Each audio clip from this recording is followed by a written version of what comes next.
Azar, assalomu alaykum. Hammaga xayrli tong. Qo'limda qog'oz turgan bu 6200 rubl shtraf, ya'ni aviakompaniya Yuter shtrafi 6200 rubl do'stlar. Bu nimaga shtraf qilgan? Ko'pchilikka men hadda shu aytib o'tib ketaman. Akalar, opalar, Yuter aviakompaniya ruchnoy kladlaring bironi 5 kg chistoylik idishga sig'mas agar yoki ruchnoy kladlaring 200 gram o'tib ketib qolsa agar 6200 rubl shtraf qiladi. Agar to'lamasalaring uchirmaydi. Bu kompaniyaning pravilasi shunaqa. To'lamasalaring uchirmaydi. Обязательно ruchnoy kladga juda ham qattiq e'tibor beringlar. Men aviakompaniya Yuterga yomonlashgan edim. Просто o'zlaring uchun e'tiborli bo'linglar.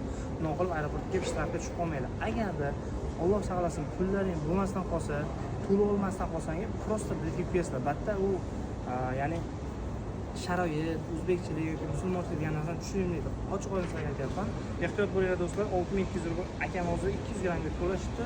Чтобы birinchi so'z yo'lni ochib qoldi, чтобы to'xtatib, sizlarni ogohlantiryapman. Чтобы maqsad bitta haligi nima deydi, transportni like emas. Обязательно просто от души sizlarga sovetlar. Bu aeroportga men har doim kelaman. Har kuni men hozir ham aeroportda Telegram kanalimga tashladim. 6200 rubl shtraf qildi. Shunday qilib ehtiyot bo'ladim. Bu paliboma qildi ko'pchilikda. Sog' bo'la joylar olsa aeroportda munosabatda kelib o'zimiz kutib olib kuzatib qo'yish xizmatlarimiz bor. Sog' bo'la.